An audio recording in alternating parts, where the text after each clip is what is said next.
Bəli, biz hazırda bu fon üçün keçirildiyi məkanda National Ministerial Statements adlı tədbirdəyik və bu tədbirdə dünyanın müxtəlif ölkələrindən gələn nazirlər, rəsmi nümayəndələr şəhərsalma ilə bağlı fikir mübadiləsi aparırlar.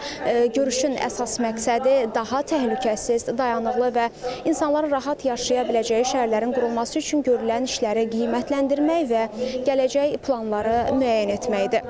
Tədbirdə xüsusilə mənzil məsələsi əsas mövzulardan biri olacaq, çünki keyfiyyətli və təhlükəsiz yaşayış insanların sosial rifahı, təhlükəsizliyi və həyat səviyyəsi üçün olduqca vacib məsələdir.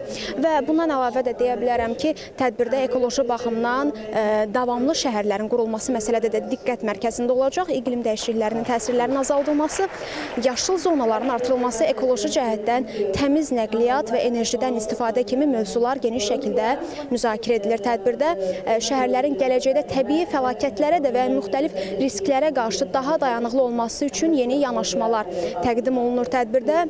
Və mən onu da deməliyəm ki, tədbir çərçivəsində müxtəlif ölkələrin təcrübələri paylaşılacaq, uğurlu layihələr nümunə kimi göstəriləcək və gələcək əməkdaşlıq imkanları dəyərləndiriləcək və nəticədə gələcək illərdə şəhərlərin inkişafı və urbanizasiya siyasətinin formalaşdırılmasına töhfə verilməsi gözlənilir və təbii ki, tədbirin sonunda da müxtəlif şəhərsalma ilə bağlı qərarlar tətbiq olunacaq.